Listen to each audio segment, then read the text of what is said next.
So there is a plan. Excellent. I got the impression we were risking $10 million and hundreds of people's lives in a game of luck.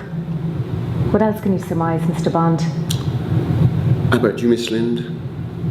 Your beauty's a problem. You worry you won't be taken seriously. Which any half-attractive woman can say with half a brain.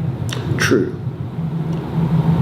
But this one overcompensates with slightly masculine clothing and a more aggressive attitude towards her female colleagues, which gives her a somewhat prickly demeanour and, ironically, makes less likely to be accepted and promoted by her male superiors, who mistake her insecurities for arrogance.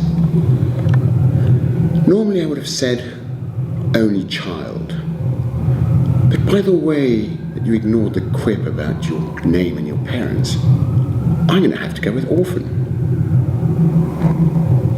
All right.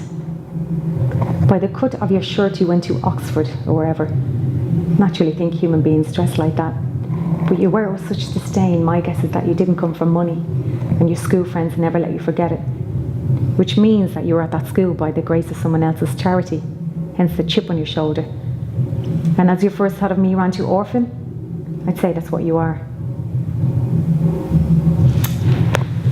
Oh, you are.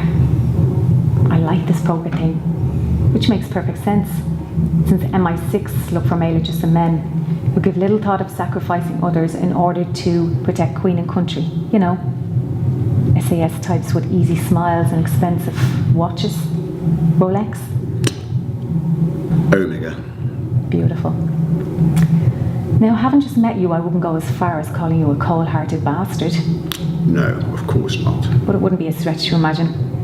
You look at women as disposable pleasures rather than meaningful pursuits.